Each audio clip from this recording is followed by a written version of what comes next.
আসসালামু আলাইকুম সুপ্রিয় দর্শক, আপনারা নিশ্চয়ই ভালো আছেন।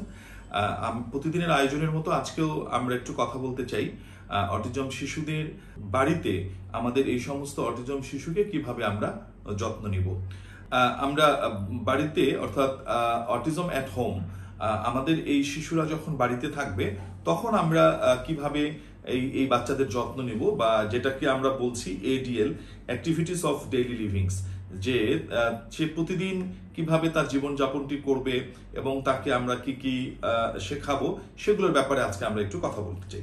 প্রথমে আসা যাক যে আমার শিশুটি যখন ঘুম থেকে উঠবে, হওয়ার পরে কিন্তু এখানে আমাদের ড্রেসিং, যেটাকে আমরা ড্রেসিং করা বুঝি, যে সেটা হলো যে আমরা ওয়াশ করব, আমাদের বাচ্চাদের যে হাইজিন আছে সেটি নিয়েও আমরা একটু পরে কথা বলবো। তার আগে আমরা যেটি বলতে চাই সেটি হলো পোশাক নিয়ে।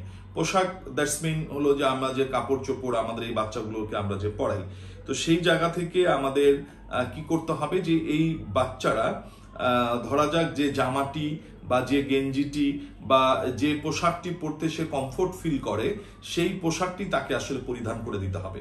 দ্বিতীয়ত হচ্ছে যে আপনি অবশ্যই মনে রাখবেন যে এই পোশাক পরানোর সময় আমরা যেরকম ড্রেসিং টেবিল ইউজ করি, আমার এই বাচ্চাটিকেও যদি একটি গ্লাসের সামনে বা ড্রেসিং টেবিলের সামনে যদি তার পোশাকটি পরানো যায় এবং পোশাকটি পরানোর সাথে সাথেই আমরা যদি এই পোশাকটি নিয়ে আমরা যদি তাদের সঙ্গে কথা বলি, তাহলে তার দুটো বিষয় ডেভেলপমেন্ট ঘটবে।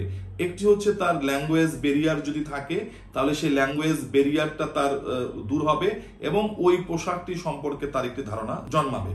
তো এই যে তার এই পোশাক সম্পর্কে যে একটি ধারণা জন্মাবে, সেটি তার ভবিষ্যতে কিন্তু তার কমিউনিকেশনের ক্ষেত্রে সেটি ভূমিকা রাখবে।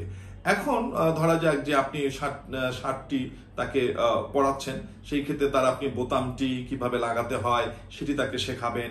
হাতের জামা যদি আপনার জামার হাতাটা যদি বেশ লম্বা হয়ে যায় তাহলে সেটা যদি তার কমফোর্ট না হয় তাহলে আপনি শর্ট স্লিভসের জামা তাকে পরাবেন এবং কি জুতো পরানোর সময় তার সঙ্গে কথা বলবেন যে জুতোটি সে কেন পরবে, জুতো পরলে কি হয়, জুতার ফিতা কিভাবে বাঁধতে হয় ইত্যাদি ইত্যাদি। এভাবে তাকে গল্পের ছলে ছলে এবং শেখানো, বলা এবং ওই যে পোশাক বা জুতা তাকে পরানো হচ্ছে সেই সম্পর্কে ধারণা দেওয়া। ধন্যবাদ, ভালো থাকবেন।